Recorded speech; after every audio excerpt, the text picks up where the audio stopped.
Okay, so once again we got taken away by the modals. And it's good to get into modal considerations, the pentatonic scale building. You know, in A it'd be like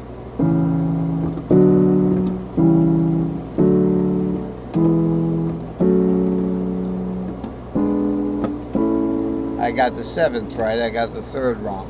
Okay, so what I wanted to show you here is that with the long patterns in C, it's going to start on the fret nut here. We're not losing, there's no sunken notes, but the long pattern isn't going as long as the two major patterns.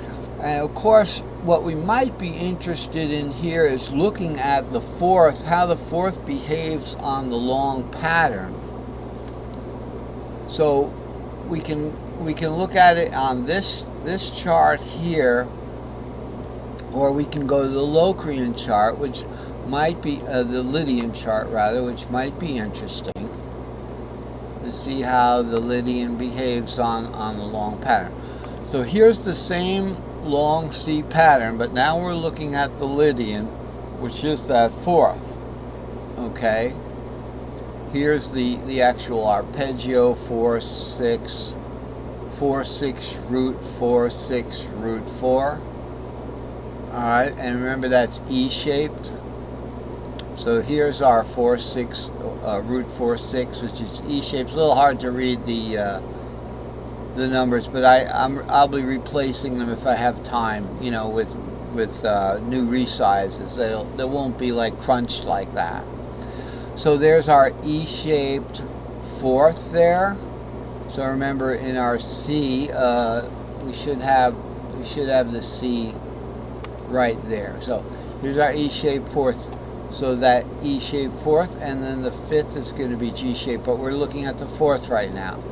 Then we're going to be looking at the next shape up, which is A shape, and the fourth in the A shape, I don't know where it's at, but I can tell you what it's supposed to be. The fourth of A is D shape. So what we're looking at with the fourth here is a D shape right here, root 4/6. So we have an E shape, okay, going in caged, E goes to D, and then in caged, D goes to C, starting caged over again, root 4/6, root 4/6, C goes to A, root 4/6, here's an A shape, C, A goes to G, 4/6 root, okay, there's our G root shape on the bottom, G goes to E, root 4/6 again, and starts over again. E goes to D. But with the long pattern considerations, okay, we have the S3C was 3, 4, 5, 6, 7 root 2, 3, 4 into an S3AXL 5, 6, 7 root 2, 3, 4, 5, 6. Now look where the 4 ends up in that pattern. What are we going to play with the fourth? We could follow the long pattern from the fourth, okay, and just outline the 6. So we could go 4, 5, 6, well, we could do it on the short pattern, but go 4, 5, and then the long pattern actually is a short pattern at first because we don't have to do it. We don't have to play that 6 there. We got it on the open string. So we just follow it, 4, 5, 6, 7, root 2, 3, 4. There's a nice little Lydian scale right there, following the root diatonic at that point. And then going into the longer pattern now, if we want to do it diatonically, sure, we could just follow the longer pattern, 5, 6, 7 root kind of thing.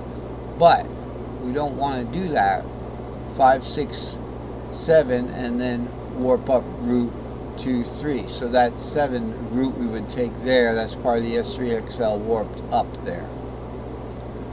If we're looking at the fourth and we want to do that pentatonic of that fourth, Okay, maybe we better look down here again. It's going to be 4, 5, 6 root 2, 4.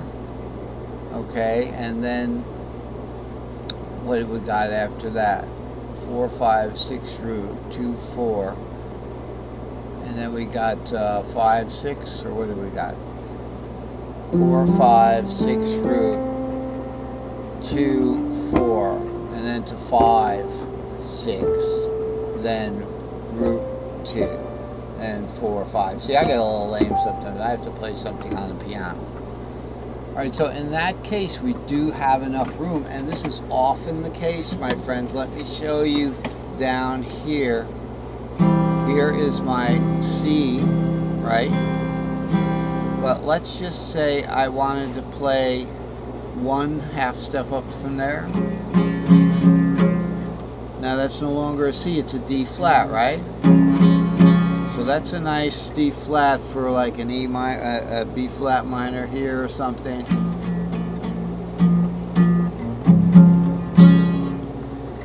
If I'm going to play a pentatonic off of the D flat, there's no more sunken notes. It's just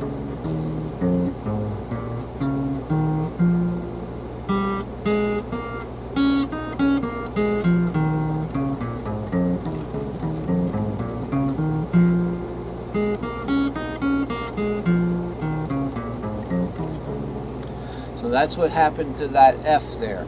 We were able to play a pentatonic off of that F, but that's still not really what I set out to show on this chart, and that is how can we work this work the 4th and the 5th, the modals in general, into the longer patterns. So as you can see with the short patterns here, I'm pretty much going to be working them into the short pattern in the S3C there. When we get into the 5, 6, 7 here, you know, we're looking at the 4th there. If we just follow a pentatonic off that 4th, it would be 6 root, then 2 there. See, now it's a pentatonic, not just a triad. And then up to the 4 again, the 5, and the 6. So the 4, the 5, and the 6 would be part of that 4th pentatonic, because it goes 4, 5, 6, root 2. So it's 4, 5, 6, root 2, and it kind of jettisons us into the next shape up. And that shape up was what? It's a D shape for that. It's a D shape for that 4th, for the 4th. Okay, it's not the next shape up for the C shape. Okay, the next shape up for the C shape is an A shape.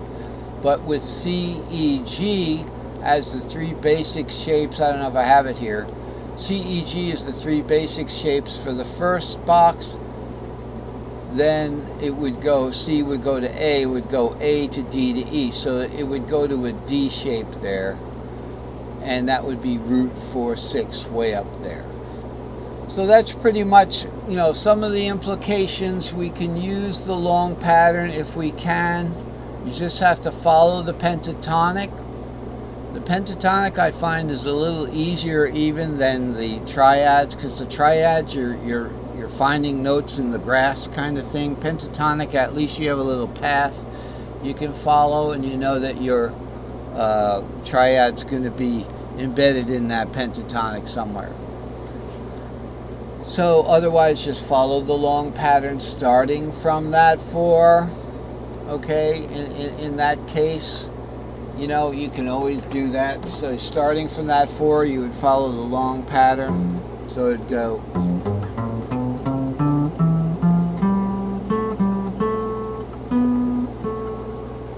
something like that. Hey, we're out of time. I'm sure it'll sound good when I get to what I'm doing. But yeah, that 7th was part of the root diatonic, but you got to be going somewhere with it. So hey, if you want to check out the Facebook URL put together, it's underneath, and I'll see you there if you got your Facebook account in order. Otherwise, have a great night.